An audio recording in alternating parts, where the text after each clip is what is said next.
గణపతి బప్పా మోరియా, మంగళమూర్తి మోరియా, మోదక ప్రియ మోరియా, విఘ్న వినాశి మోరియా, సిద్ధి వినాయక మోరియా, లంబోదర మోరియా.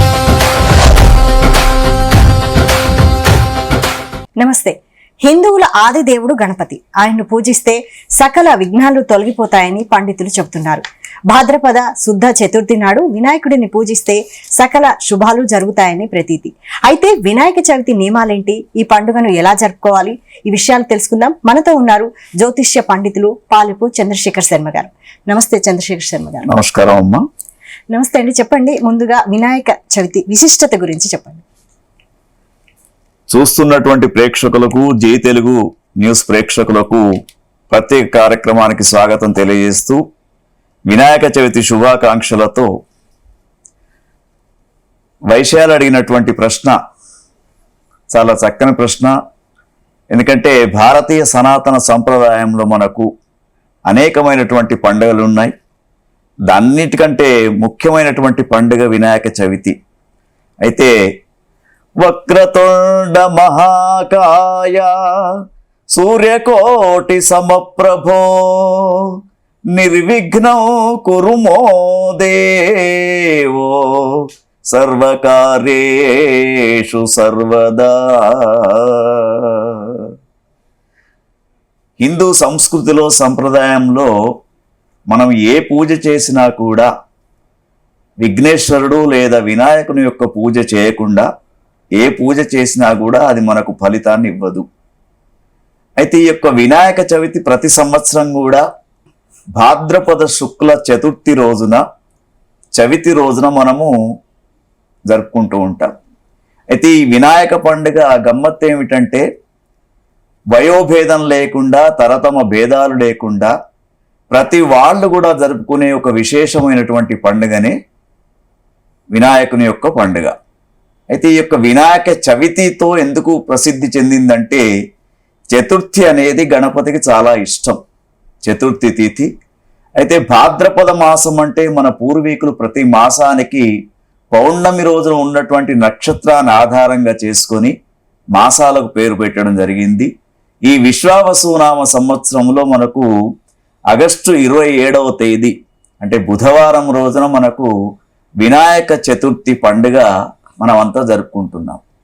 అయితే ఈ యొక్క వినాయక చవితి పండుగను జరుపుకోవడానికి అనేకమైనటువంటి విషయాలు మనం తెలుసుకోవచ్చు. ముఖ్యంగా ఏ పూజ చేసినా శ్రేయాంశి బహు విఘ్నాన్ అని చెప్పేసి ప్రతి పూజకు ప్రతి కార్యక్రమానికి విజయం లభించాలని చెప్పేసి ఆ యొక్క గణపతి ఆరాధన చేసి తర్వాతనే మనము కలశారాధన కావచ్చు, లేకుంటే ఏ పూజ అయినా కూడా చేసుకోవడానికి అవకాశం ఉంటుంది. అయితే ఈసారి విశ్వావసునామ సంవత్సరంలో వస్తున్నటువంటి వినాయక చవితికి ఒక విశేషత ఉందమ్మా.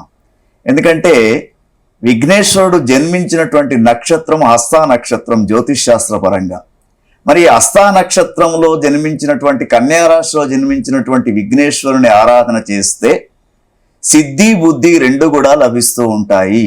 అందుకే అతని యొక్క భార్యల పేర్లు కూడా సిద్ధి బుద్ధి అని చెప్పేసి చెప్తూ ఉంటారు. అయితే ఈ యొక్క విశ్వావసునామ సంవత్సరంలో ముఖ్యంగా మనకు ఈ వినాయక చతుర్థి అయితే ఉందో 27వ తేదీ ప్రారంభమయ్యి ఈ మధ్యలో నవరాత్రి ఉత్సవాలలోనే మనకు ఈ సంవత్సరం ప్రత్యేకంగా చంద్రగ్రహణం వస్తూ ఉంది. సెప్టెంబర్ 7వ తేదీ చంద్రగ్రహణం వస్తూ ఉంది. కాబట్టి చంద్రగ్రహణ దోషాలు పోవడానికి కూడా వినాయక చతుర్థి రోజున ప్రతి ఒక్కరు కూడా వినాయకుడిని పూజించాలి అని మన శాస్త్ర పండితులంతా కూడా చెప్తూ ఉన్నారు. అయితే ఈ యొక్క వినాయకుని యొక్క చతుర్థికి ముఖ్యంగా భద్రం భద్రం భాద్రపదం అంటారు.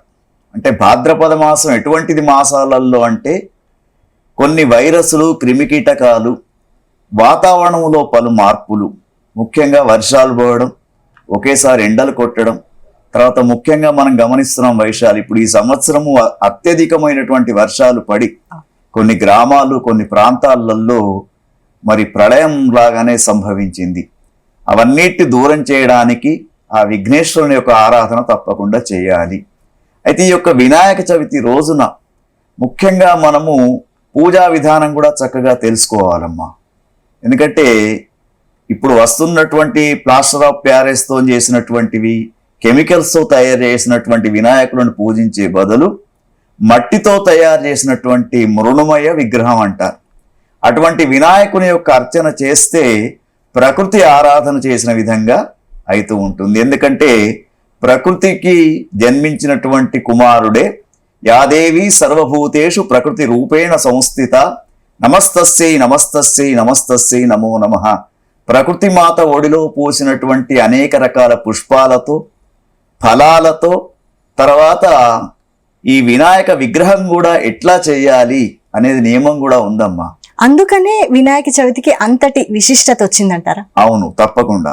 అయితే వినాయక చవితి రోజున మనం ఏం చేస్తున్నాం, బజారుకి వెళ్తాం, అన్ని రెడీమేడ్గా ఉన్నటువంటి విగ్రహాలు అన్ని తీసుకొచ్చుకుంటాం. కానీ వినాయక చవితి యొక్క పండుగకు ముఖ్య ఉద్దేశం ఏమిటంటే జలాన్ని, భూమిని, ప్రకృతిని ఆరాధన చేసే దినంగా చెప్తారు.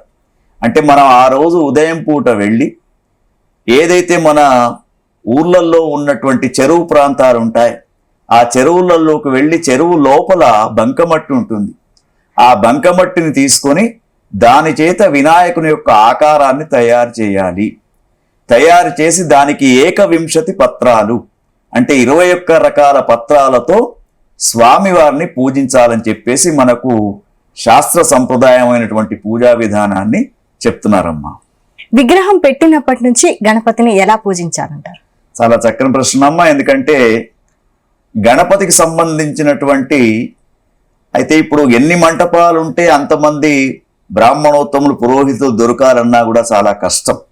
కాబట్టి మనం చిన్నగా పూజా విధానాన్ని కూడా తీసుకున్నప్పుడు ఆ మొదటి రోజున ఏదైతే ఉందో మనము వినాయక చవితి రోజున ఒక మంటపాన్ని చక్కగా ఏర్పాటు చేసుకొని ఆ మంటపము ప్రకృతి సంపదతో అలంకరణ చేయాలమ్మా.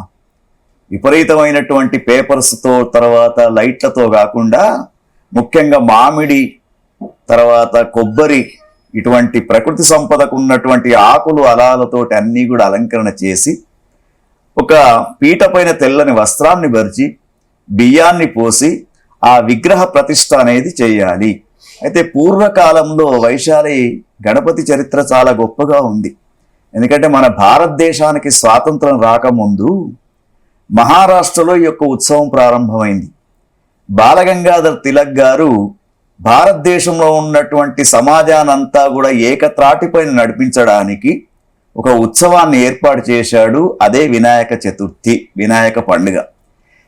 అయితే అక్కడ ఉన్నటువంటి వాళ్ళందరూ కూడా కలిసి మొట్టమొదలు మహారాష్ట్రలో ప్రారంభమైనటువంటి ఈ యొక్క వినాయక చతుర్థి పండుగ ఇంతింతై వటుడింతై తానింతై నభోనింతై అనే విధంగా ఇప్పుడు అన్ని రాష్ట్రాలలో, దేశాలకు కూడా ఇది చాలా ప్రాచుర్యం పొందినటువంటి పండుగ. అయితే వినాయక చవితి పూజా విధానం ఏమిటంటే చక్కగా మంటపారాధనం చేసి ఆ రోజున కలశ గణపతి ఆరాధనతో పాటు వీలైతే నవగ్రహ ప్రార్థనా శ్లోకాలు కూడా ఆ రోజు చదువుకొని చక్కగా స్వామికి ప్రకృతిలో లభిస్తున్నటువంటి మక్క కంకులు కానివ్వండి, చెరుకు గడలు కానివ్వండి, వెలగకాయలు, అంటే ఏవైతే అప్పుడప్పుడే ప్రకృతి మాత ఒడిలో ఉన్నటువంటి మామిడి కాయలు, ఇటువంటి అంటే వండనటువంటివే చింతకాయలు, పచ్చిగా ఉన్నటువంటి ప్రతి ఫలాన్ని తీసుకొచ్చి నాకు పెట్టండి రా అంటున్నాడు స్వామి. వండవలసినటువంటి అవసరం లేదు. అయితే మన తృప్తి కోసం మనం ఏం చేస్తున్నాం, 108 రకాల మనకి ఇష్టమైనటువంటి పదార్థాలన్నిటి తయారు చేసి 108 రకాల భోగాలని చెప్పేసి స్వామి పేరు మన నోరు అని చెప్పేసి అట్లా చేస్తూ ఉన్నాం. కానీ భక్తితో చేస్తున్నటువంటి భావన కావాలి. అక్కడ వినాయక చతుర్థి ముఖ్యంగా కొన్ని ప్రాంతాలలో ఒకటే రోజు చేస్తారు, ఉదయం చేసి సాయంకాలం నిమజ్జనం చేస్తారు. కొన్ని దిక్కులలో 3 రోజులు చేస్తారు, 5 రోజులు చేస్తారు. కానీ దీనికి ఉత్సవం పేరేమిటి, నవరాత్రి ఉత్సవం కాబట్టి 9 రోజులు చేయడం శ్రేయస్కరం. చివరిగా ముఖ్యంగా 11వ రోజు మనకు ఈ యొక్క నిమజ్జన శోభాయాత్ర అని అనంత చతుర్దశి, అంటే ఇక్కడ 2 రకాల నిమజ్జనం చేస్తారమ్మా. ఒకటేమో డేస్ని కౌంట్ చేసుకుంటారు, అంటే నవరాత్రులు అంటే 9 రోజులు అయిపోయిన తర్వాత 10వ రోజు నాడు నిమజ్జనం చేసే ఆచారం కొంతమందికి ఉంది.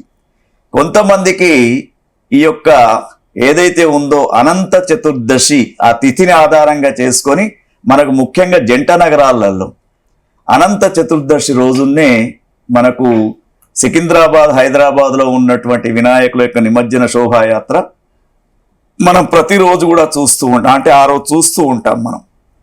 మరి ఇన్ని 9 రోజులు భగవంతుని యొక్క ఆరాధన చేసినటువంటి వినాయక స్వామిని నిమజ్జనం ఎందుకు చేసుకోవాలి అనే ఒక ప్రశ్న మనం వేసుకుంటే వైశాలి, మరి మనకు ప్రతి వారికి తెలిసినటువంటి శ్లోకం ఏమిటమ్మా ఈ యొక్క వినాయకుంది? శుక్లాం వరదనం విష్ణుం శశివర్ణం చతుర్భుజం ప్రసన్నవదనం ధ్యాయే సర్వ విఘ్నోపశాంతయే అగజా ఆనన పద్మార్కం గజానన మహర్నిషం అనేకదంతం భక్తానాం ఏకదంతం ఉపాస్మహే అని శ్లోకం మనందరికి తెలుసు. మరి ఈ 2 వరుసలలో శుక్లాం వరదరం విష్ణుం శశివర్ణం చతుర్భుజం అంటే గణపతికి సంబంధించిన పదం ఒక్కడి కూడా లేదమ్మా అక్కడ. మరి ఏమిటి శుక్లాం వరదరం అంటే తెల్లని వస్త్రాలు ధరించినటువంటి, ఆకాశం రంగులో ఉన్నటువంటి వస్త్రాలు ధరించినటువంటి విష్ణుమూర్తి యొక్క స్తోత్రం 2 పదాలలో కనబడుతున్నది, రెండిట్లలో.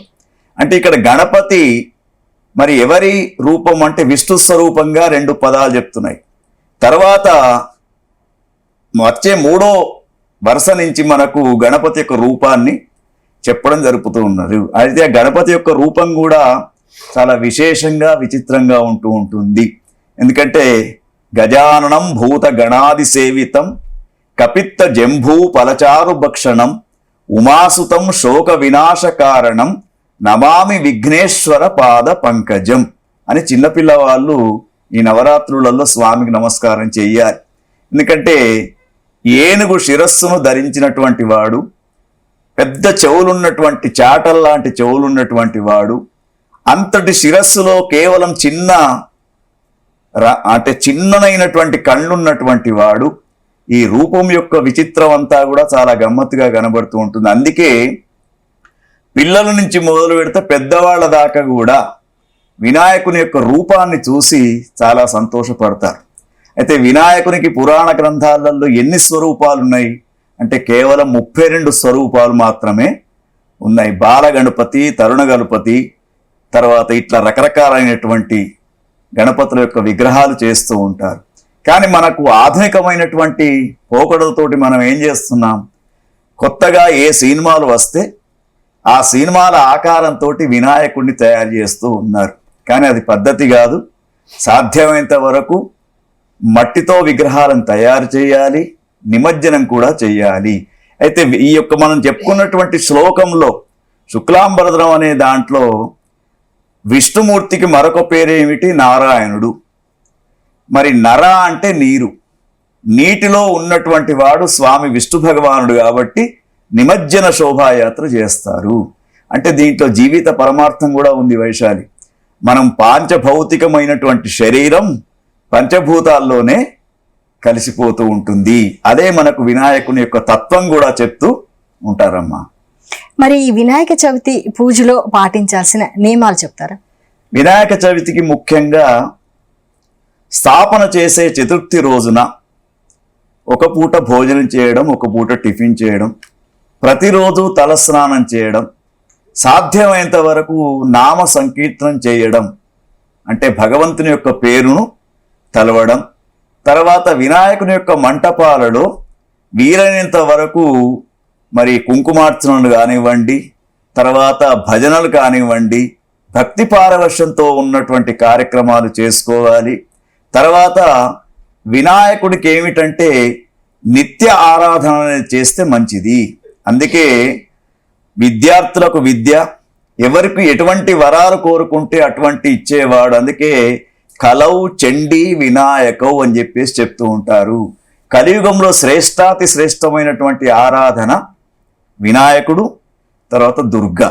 అందుకే చూడండి, మొట్టమొదటి భాద్రపద మాసంలో మనకు వినాయక నవరాత్రి ఉత్సవాలు, ఇది కాగానే దుర్గామాత అంటే తల్లి అయినటువంటి దుర్గామాత వస్తుంది.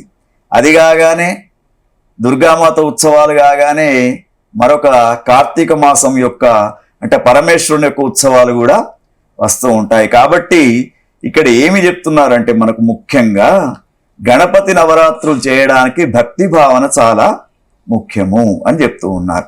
తర్వాత దీంట్లో కూడా గణపతిని యొక్క ఆరాధన చేయడానికి మనం ఇంతకుముందు చెప్పుకున్నాం అమ్మా, ఏమిటంటే 21 రకాల పత్రాలు మనకు అదే అడగబోతున్నారు. శ్రేష్టమైనటువంటి పత్రాలు పుష్పాలతో వినాయకుడిని పూజించాలి. అయితే 21 ప్రాముఖ్యత చెప్పండి. 21 అనేది అమ్మ ఏకాదశ రుద్ర స్వరూపం, అంటే 11 శివ స్వరూపాలు.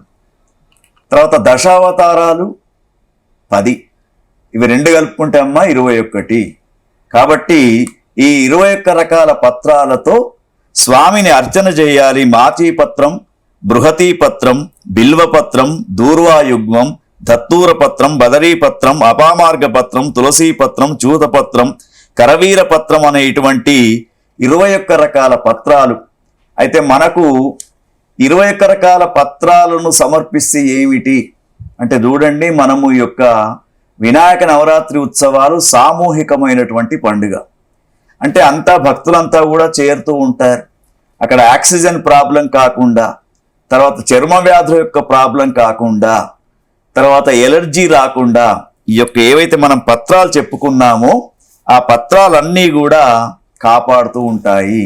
అందుకే 21 రకాల పత్రాలతో స్వామిని అర్చన చేయాలని చెప్పేసి మనకు చెప్తూ ఉంటారమ్మా. ముఖ్యంగా ఈ వినాయక చవితి పూజలో వినియోగించే గరిక విశిష్టత గురించి చెప్తారా? దూర్వా దుస్వప్న దోషిణి అని చెప్పేసి, అంటే దర్భకర్ర ఈ యొక్క గరిక ఏదైతే ఉంటుందో, గరిక అనేది చూడండి, ఇప్పుడు మనకు గ్రహణం వచ్చినటువంటి రోజున కూడా, చంద్రగ్రహణం కానీ సూర్యగ్రహణం కానీ ఏర్పడినప్పుడు నిల్వ ఉన్నటువంటి పదార్థాల మీద ఈ గరికెను వేయమని చెప్తారు, దూర్వాలను. అంటే ఆ యొక్క సూర్యచంద్రుని యొక్క కిరణాలను కూడా ఆపే శక్తి వీటిలో ఉంటుంది. అటువంటి శక్తికి కూడుకున్నటువంటి యొక్క దూర్వా దుస్వప్న నాశిని, అంటే మనకు వస్తున్నటువంటి పీడకలలు కానీ, మనకు రాబోతున్నటువంటి కొన్ని దుస్సంఘటనలు కానీ దూరం చేయడానికి దూర్వాలతో స్వామిని పూజించడం అనేది పూర్వకాలం నుంచి వస్తుందమ్మా. అందుకే ఇక్కడ ఒకటండి, సూర్యగ్రహణం చంద్రగ్రహణం అప్పుడు కూడా గరిక వేయాలి అంటారు, ఆ కిరణాలని ఆపడం. అవునమ్మా, గరికనే అది ఒక సైంటిఫిక్ గా ఒక పని చేస్తుంది. అంటే కిరణాలకు నిరోధక శక్తి ఆ వాటిలలో ఉంటుంది. అందుకనే వాటిని ఏమని చెప్పేసి చెప్తూ ఉన్నారమ్మా. అయితే ఈ వినాయక చవితి రోజు వినాయకుడికి ఎలాంటి నైవేద్యం సమర్పించాలి చెప్తారా? అయితే ముఖ్యంగా అమ్మ, మనం ఇంతకు ముందు కూడా 108 ప్రసాదాల గురించి చెప్పుకున్నాం. అయితే ఇక్కడ ఆ వినాయకుడు కోరుకునేది ఏమిటంటే మోదకలను కోరుకుంటాడు, ఉండ్రాలను కోరుకుంటూ ఉంటాడు.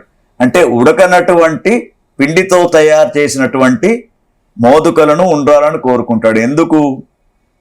ఈ వాతావరణ పరిస్థితులకు అనుకూలంగా ఈ భాద్రపద మాసములో ముఖ్యంగా నూనె పదార్థాలు ఎక్కువగా తినవద్దు అని చెప్పి స్వామి చెప్తాడు. ఎందుకంటే డైజెషన్ అనేది సరిగ్గా ఉండదు కాబట్టి ప్రకృతికి సంబంధించినటువంటి, ప్రకృతిలో దొరికినటువంటి ఫలాలను తినడము, తర్వాత పిండి వంటలను తీసుకోవడం, ఇవి తప్పకుండా చేయాలి. తర్వాత స్వామికి మక్కకంకి కానీ వెలగపండు కానీ, ముఖ్యంగా అరటిపండు అంటే కూడా చాలా ఇష్టం స్వామికి. అందుకే మనకు గణపతికి చేసే పూజలో గణపతి శీర్షోపనిషత్తు అని ఒక చక్కనేటువంటి వేద మంత్రాలు, నమో వ్రాతపతయే, నమో గణపతయే, నమ ప్రమతపతయే, నమస్తే అస్తు లంబోదర, ఏకదంతాయ విఘ్న వినాశినే, శివసుతాయ శ్రీ వరదమూర్తయే నమో నమః అని. అంటే ఈ మంత్రం అన్ని కూడా చెప్పబడి ఉన్నాయమ్మా.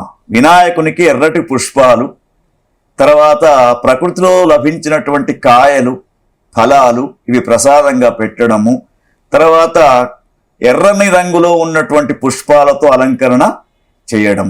ఇంకోటి ఏమిటంటే గజముఖ వదనుడు అని చెప్పేసి స్వామికి పేరు. గజాసురుడు అనే ఒక రాక్షసుడు కోరినటువంటి వరం ప్రకారంగా పార్వతీమాత నలుగుపిండితో చేసినటువంటి విగ్రహానికి ప్రాణం పోసిన తర్వాత శివుణ్ణి అడ్డుకోవడం, ఇదంతా మనకు తెలిసిన కథనే. ఆ శివుడు గణపతి యొక్క శిరస్సును తీసివేయడం, ఉత్తర దిశలో ఏదైతే ఉందో, ఏ జంతువు యొక్క శిరస్సు ఉంటుందో దాన్ని తీసుకొచ్చి అతకబెట్టండి అనడం. అప్పటికే గజాసురుని యొక్క వధ కావడం, గజాసురుని యొక్క గజవదనం అక్కడ ఉండడం, దాన్ని తీసుకొని వచ్చి ఈ యొక్క వినాయకునికి పెట్టడం. మరి నాయకులకు నాయకుడు వినాయకుడు. అందుకే వినాయకుని యొక్క ఆరాధన ప్రతి నాయకుడు కూడా చేస్తూ ఉంటాడు. ఎందుకంటే విజయాలను ఇచ్చేవాడు కాబట్టి వినాయకుడు. అటువంటి వినాయకుని యొక్క స్వరూపం ఎట్లా ఉంటుందంటే చూస్తేనే గమ్మత్తుగా ఉంటాడు. చాటల్లాంటి చెవులమ్మ. చాటల్లాంటి చెవులు ఎందుకు? ఏనుగు చెవులు అంటారు. చాటల్లాంటి చెవులు ఎందుకంటే మనిషి చాట పని ఏం చేస్తుందమ్మా? చాట అంటే మన పిల్లలకు తెలియదు.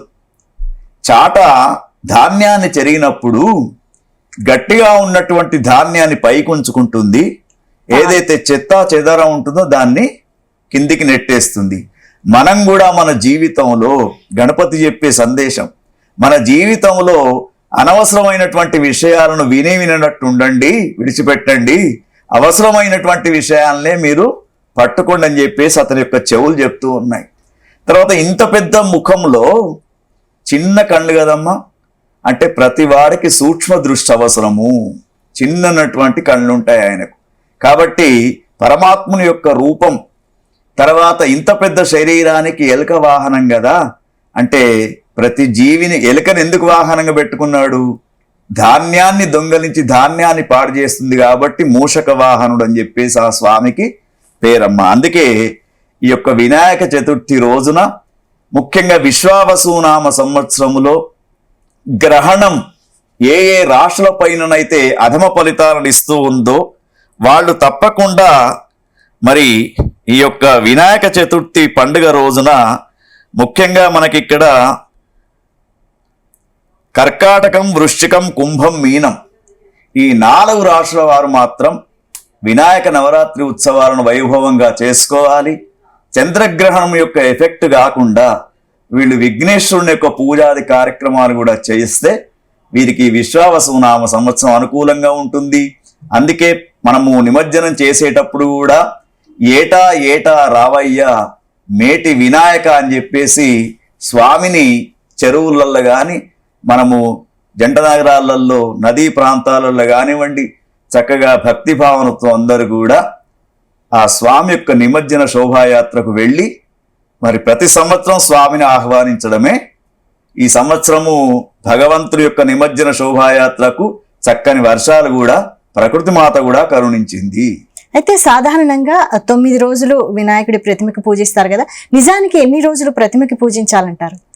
దానికి సిద్ధాంతం ఉందమ్మా. ఇప్పుడు ఒకటేమిటంటే శక్తిని బట్టి పూజ. ఇక్కడ మనకు భక్తి భావన ఏమిటంటే ఇప్పుడు బుధవారం రోజు వచ్చింది 27, బుధవారం ఉదయం పూట పూజ చేసి సాయంకాలం కూడా విగ్రహాన్ని మన గృహాలలో చేసే పూజ ఉంటుంది కదా, మన ఇండ్లలో చేసే పూజకి అయితే ఉందో ఒకటే రోజుకు తీసేవాళ్ళు ఉంటారు. తర్వాత 3వ రోజు, 5వ రోజు, 7వ రోజు అంటే తివ్వరు కొంతమంది, 9వ రోజు లేక 11 రోజులు ఇట్లా పూజా విధానం అనేది ఉంది. ఉదయం సాయంకాలం 2 పూటల పూజ చేయాలి. తర్వాత ఏది పుష్పాలు తర్వాత నారికేళాలు తప్పకుండా స్వామికి ప్రసాదంగా పెట్టుకోవాలి. తర్వాత ముఖ్యంగా ఏమిటంటే మొదటి రోజున, ఎందుకంటే వినాయకుని యొక్క స్వరూపాన్ని చూసి చంద్రుడు పక్కపక్క నవ్వాడు. అందుకే వినాయకుని యొక్క శాపం కూడా ఉంది. ఎవరైతే వినాయకుని చూసి చంద్రుడు నవ్వాడో ఈ వినాయక చవితి రోజున రాత్రి చంద్రుని చూస్తే అపనిందలు పడతాయని చెప్పేసి, అందుకే ఆ అపనిందలు పోవడానికి ఆ రోజున పురాణ ప్రవచనాలు చెప్తూ ఉంటారు, శవంతక ఉపాఖ్యానం అని. ఆ పురాణ ప్రవచనం విని ఒకవేళ మనకు తెలియకుండా చంద్రుని చూస్తే అపనిందలు పడకుండా ఉండడానికి ఏదైనా ఒక వినాయక విగ్రహం దగ్గరికి వెళ్ళి ఆ పాదాల పైన ఉన్నటువంటి అక్షతలు మన శిరస్సు పైన వేసుకొని స్వామి దగ్గర గుంజీలు తీయడం శ్రేయస్కరం. గుంజీలు తీయడానికి కూడా చాలా కథలు ఉన్నాయమ్మా. ఒకసారి విష్ణు భగవానుడు గణపతిని చూద్దామని చెప్పేసి, మేనల్లుని చూద్దామని చెప్పేసి రాగానే చిన్నపిల్లవాడు బాలుడు ఆ చక్రం చూసి ఆ చక్రాన్ని లాక్కొని మింగేశాడు. మింగేసిన తర్వాత చక్రం లేకుంటే, సుదర్శన చక్రం లేకుంటే ఎట్లా విష్ణు భగవానుడికి? అప్పుడు విష్ణు భగవానుడు గణపతి పొట్టలో ఉన్నటువంటి చక్రాన్ని ఇవ్వడానికి గుంజీలు తీశాడమ్మా. తీస్తే నవ్వుతూ తన మేనమామ గుంజీలు తీస్తున్నాడని చెప్పేసి నవ్వినప్పుడు ఆ యొక్క చక్రం బయటకు వచ్చిందని చెప్పేసి చిన్నపిల్లవాళ్ళను గుంజీలు తీపిచ్చే ఆచారం కూడా కొన్ని ప్రాంతాలలో మనకు కనబడుతున్నది వైశాలి. గురువు గారు, చివరిగా చెప్పండి, ఈ వినాయక చవితి జరుపుకోవడానికి ఆనవాయితీ ఏమన్నా ఉంటుందా? ఎవరైనా ఈ వినాయక చవితి జరుపుకోవచ్చా? వినాయక చవితికి ఆనవాయితీ ఏమి లేదమ్మా. ప్రతి వారు భక్తిభావంతో జరుపుకోవచ్చు. ముఖ్యంగా హిందూ సంప్రదాయాన్ని పాటించే ప్రతి ఒక్కరు కూడా, ఎందుకంటే మనం మొదలే చెప్పుకున్నాం, విఘ్నేశ్వరుని యొక్క పండుగ బాగా జరుపుకుంటే తప్ప మన జీవితంలో విజయ ప్రాప్తి జరగదు. కాబట్టి మనస్సులలో ఎటువంటి కోరికలున్నా కూడా ఆ సిద్ధి బుద్ధి సమేతులైనటువంటి వినాయకుని యొక్క పూజ చేసుకోవడం చాలా శ్రేయస్కరం. గురువు గారు, వినాయక చవితి విశిష్టత గురించి, పూజా విధానం గురించి, పాటించాల్సిన నియమాల గురించి చాలా చక్కగా వివరించారు. ధన్యవాదాలండి. ఓం స్వస్తి. చూశారు కదండి, ఇది వినాయక చవితి స్పెషల్ ప్రోగ్రాం. నమస్తే. గణపతి బప్పా మోరియా, మంగళమూర్తి